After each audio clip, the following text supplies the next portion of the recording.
Welcome to America's Heroes Group. Good afternoon, everyone, and welcome to America's Heroes Group Roundtable with our partner NWVU, the National Women's Veterans Group. And today, this month of November, is Military Family Appreciation and Alzheimer's Disease Awareness Month. Today is November the 12th, 2022, the day after Veterans Day. Our host is Cliff Kelley. I'm your co-host today, Ernesto Borges. I'm an attorney with the law firm of Borges & Wu, otherwise known as Bill Busters. Our executive producer is Glenda Smith. Our digital media producer is Ivan Ortega of Scouts Honor Productions. And our executive producer, Glenda, is going to join in today as another co-host. So we have a partner and a guest today. Her name is Michelle Crump, and she is a U.S. Army veteran and founder and president of National Women's Veterans United. And are you there, Rochelle? Rochelle. Can you hear me? Yes. How are you, Rochelle? I Great. haven't seen you or talked to you in a while. I'm doing just fine. Great. Absolutely, and good to hear your voice and know that you're there and still doing what you do best. Yeah, well, thank you. Good to hear from you. And today is This is Veterans Day weekend, right? Absolutely. But you know we're going to be veterans way after that weekend. That's for sure.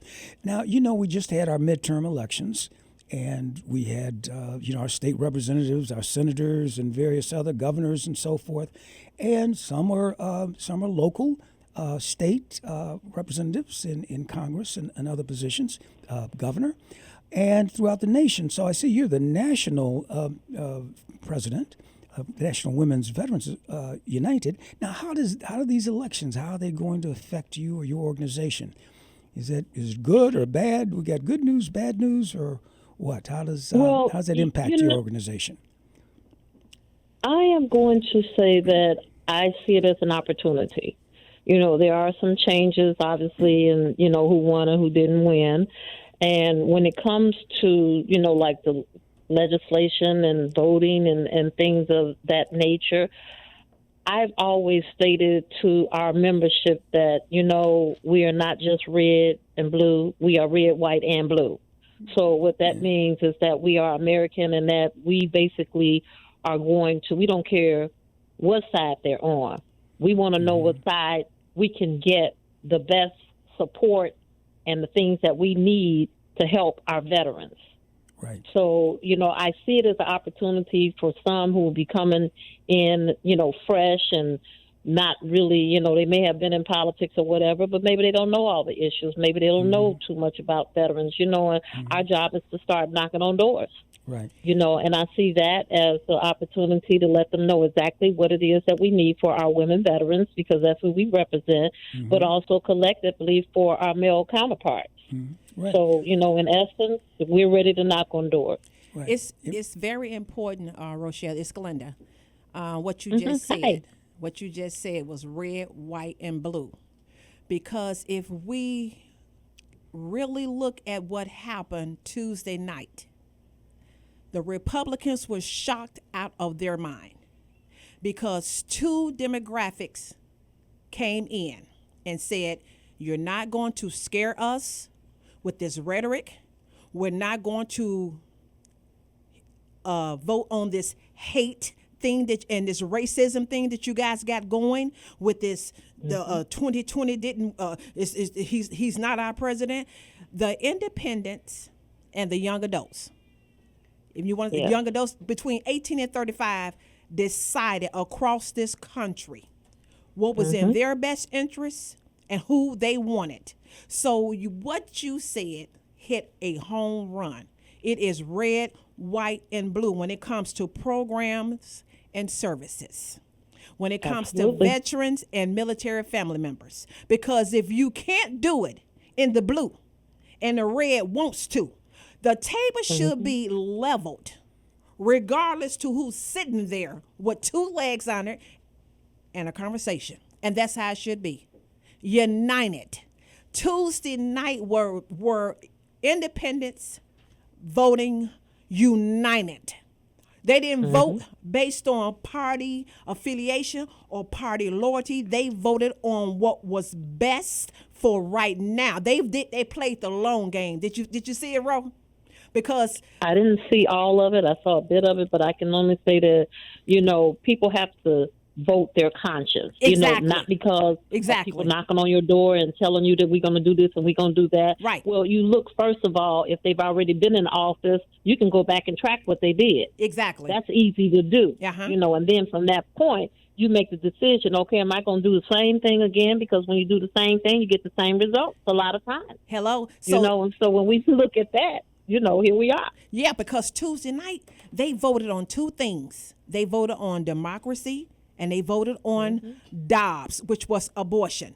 So even though we're economically not in a great place because of a slight inflation here and there, the independents and the young adults were intelligent enough to say, I'm going to bet on the long game, not the short term. You got two kind of goals, short-term goals, long-term goals. They betted on the long term because they saw this country going to hell in a handbasket with this chaos and this man going over to Pelosi's family's house and attacking her husband.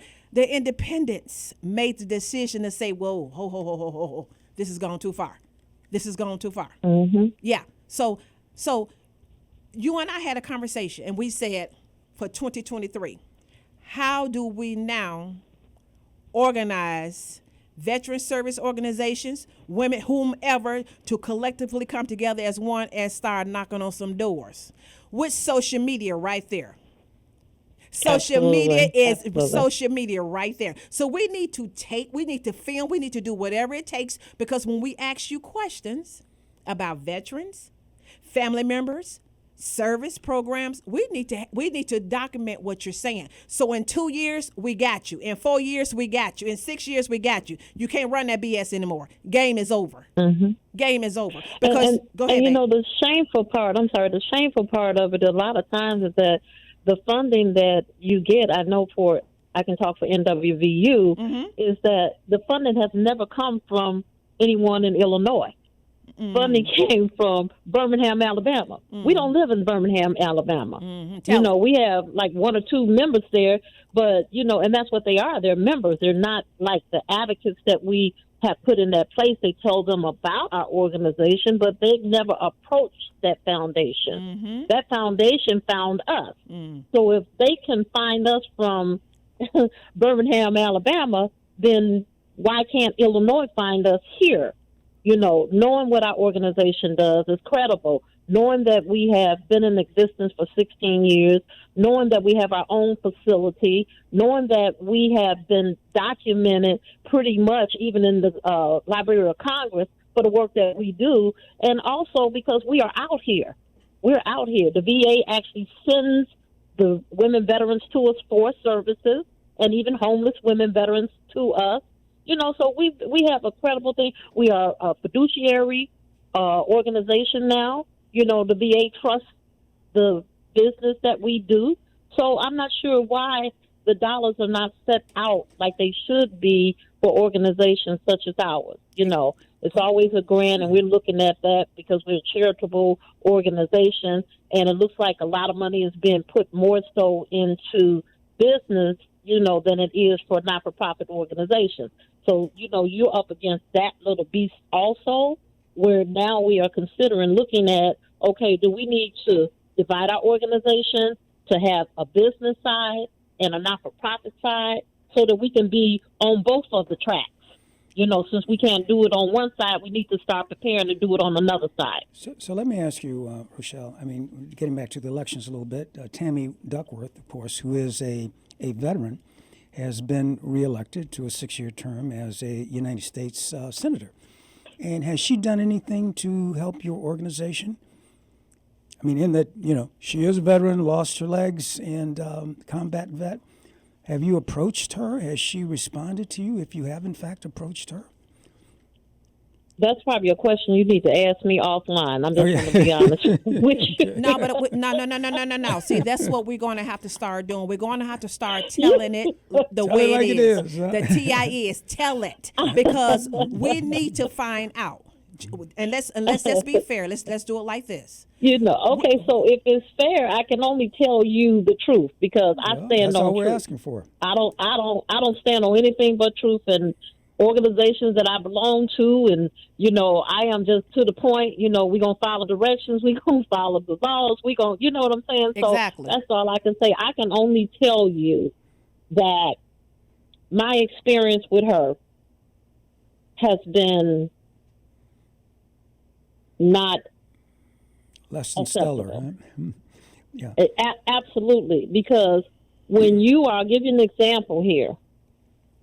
When you are a part of let me get it right in my head here. You're a part of a press conference for legislation that is going to benefit women veterans, and it's not even your legislation because the legislation that you did failed or did not get passed, but now another congresswoman gets it passed, and they're ready to basically put it out there, and that Are we talking about a congresswoman or a senator? I'm talking about a congresswoman who was US doing rep, representative. Yes. All right. Yes. Such as a Robin Kelley or somebody like that. Let me just say, as a Lauren Underwood. Okay. Go ahead, please make it clear so everybody can understand what you're saying. Absolutely. Without interruption. So Go ahead. it was her press release, and she invited NWVU to be there and to have me to speak on that program. Who now, did? I have a credible background. Lauren Underwood did. Go ahead. My credibility for the services that I have done and being the director of Veterans Affairs for the city of Chicago, the assistant director for the state of Illinois, worked for the federal department 23 years, Veterans Affairs, the whole thing, on, is credible. Now, it was interrupted before we could even have the press conference because the senator decided that I wrote a statement about her years ago about her using her status of veterans to get into the leadership of, where she is now for her Senate position. Years ago. What in the hay did that have to do with the conference that was being held that would have benefited? So she killed the press conference? Veterans? What are you saying? You might as well say that because it was delayed. It was not actually seen. We never saw it on television. I was asked not to even be in the process of being in the photo of the camera. Okay. So, of course, and my mind just kind of like trickled back because, sometimes you get irrational when people are doing wrong things to you and you want to go on the defense. And I'm sorry that, I had to maintain that because what I should have done was probably went on and just said what I really needed to say. I wanted to say it to her, but then I also looked at legal ramifications behind that. You know what I'm saying? So I had to, just stay away from that whole process. But it really bothered me that bill was not sufficiently put out there where it would have benefited women. Exactly. So that's the kind of thing that you deal with, when you are dealing with some people who basically are not, a part of, I would say, understanding what their role really is, because that's not a role of a role model or a leader, in my opinion. Because why would you dig up something about Mark Kirk that I said years ago, and then it interrupts everything that should have Was this come something that forward. happened in Lauren Underwood's district, congressional district, or was it here? And was Tammy Duckworth present at the time? And She was there a came to the bill that press Lauren Underwood had conference. submitted to the Congress? Yes. Okay. Yes. And what happened to the bill? Yes. The bill basically passed. I'm sorry, I can't tell you exactly what it was. Died in committee but or the what? bill, right now I can't, you just asked me about the person, and I can just only tell you about that person right now because I don't want to make an error in that part. What I'm telling you, there's no errors in it. So, when I look at, your question was, have I asked her to do anything? I can't even approach her Okay, so I this could not approach her because I don't trust her. Okay, so If let's she do would this. do something like that, and I were to approach her, then that could be a whole another ball game. I got you. Okay, I don't know. okay, so let's do this. Let's say new beginning, NB, new beginning 2023, because I had a conversation with you regarding what we want to start doing, which is approaching these elected officials, local, city, and state, to find out what their commitments are And federal. per elected official, local, city, state, and federal, per social media, live Facebook, live with everything that America's Hero Group does. And so we want to document what their commitments are regarding programs and services regarding veterans, women veterans. So we're going to have two categories.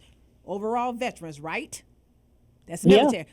So you're talking about the veterans, the military families, and then you're talking about women, because we already know women veterans are the demographics of the highest PTSD suicide, the highest homeless veterans, the highest unemployed. We already know what it is. What we want to know now is fastest growing population now of veterans. Exactly. So the new beginning of 2023, what are you going to do? And see, we're going to document it. We're going to document it. So in 2 years, here it is. In 4 years, here it is. In 6 years, here it is. You're not going to be able to walk it back, because we're going to document it live while we're talking to you. What the hell are you going to do? Has she ever been on this show, Tammy? No, she has not. But in fairness, hold on, because that's when I said a new beginning. I will call the office and get in contact with the director of communication and invite her on. If she says no, fine. If she says yes, fine. I'm going to report it. That's what I'm going to start doing. I got you. Per local, city, state, and federal. We're going to start reporting, because what clearly I saw on Tuesday, independents caught you guys off guard. Independents are switching. You don't know what they're going to do. So all of these pundits and these posters, you got it wrong, because independents told you one thing and did something else. And that was smart. And I am an independent. And see, they don't know what you're going to do. You know. And you need to keep it like that. Yeah. Because I look for truth. I look for truth. I look for results. But in fairness, and it's I look split. for You're looking at the TV execution. there, U.S. Senate, 49 Democrats, 49 Republicans. It's a split. Our country, unfortunately, is very divided. Yes, it we still know that. is very divided. Yes, And but even though Ernesto is divided, we still have to allow people individuality to choose for themselves. What are your point of views based on what you're thinking, how you're feeling? Not because you are a Republican, not because you're a Democrat, not because you're independent. What are you thinking? What do you think is best? That's what Understand. that's the People point I want need to to get be to. informed. Some people are not informed. Exactly. Some people don't want to face They're the not. truth. Exactly. Some people want to deny the results of the election. And that's There are fine. 200-300 people running for office who were deniers And- of the results of the Exactly. election. And did you notice There a are lot of them people did who- not get elected? And some People of are them not did. crazy. Look at Right. DeSantis. Look at Kemp. They got elected governors of Florida and Georgia, and they're about as crazy as you can be. Yeah, and you also have to look at the fact that people are afraid to speak up. They are. You understand? Because of certain things, that they may lose their job, they may lose a position that they're on, they may lose a seat on a board, they might lose. You know, I don't owe anybody anything. You know, I am Some fool may thankful, come I to am your house and blessed. attack you. I right? am absolutely, absolutely.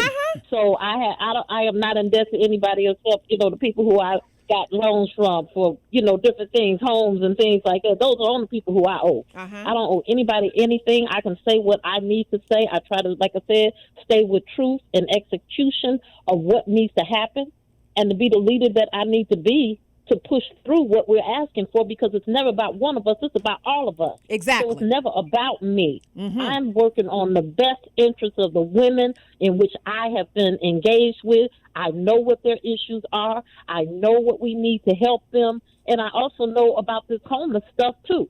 Only thing that has changed about homelessness is the face. That's it. This has been going on forever, right? Yes. There's too many, if we just say that, how many, vacant buildings are there here? How many vacant warehouses are there? places where we could actually house them. It is no way that veterans should be sleeping under the viaduct in tents with a cover over it. It's unconscionable. It is. It's shameful, and it's not something that makes America great. And I have a true problem with that. You and I had that conversation last night. We have 1 minute to go. Let me close with this, because I respect anyone that wants to come to America and be somebody. But I have a problem with the fact that you all are these immigrants who are coming in forcibly, and you are finding a place, which is shelter, providing some type of food and something for them. But our veterans are currently sleeping, homelessness in shelters, whatever. So how do you choose someone who did not serve this country, did not fight for this country, over someone who are forcing their way in, and you're having to accommodate them because of political reasons? That's BS, and we're going to address it on America's Heroes Group. Rochelle? Absolutely. Okay. And they sent some of them to Martha's Vineyard. They better strap in, because guess what? We lock, loaded, and ready to go. Strap in, because we're going to tell it like it is. All right. Sweetheart, thank you so much. Thank you, Rochelle. And we got to stay on top of Tammy Duckworth. Oh, yeah. Absolutely. Be Okay, accountable. well, good luck. Okay. No. It'll be okay. New beginnings. Stay tuned to America's Heroes Group. We'll be right back. We'll be back. I'll be waiting on that report. Okay. Bye-bye.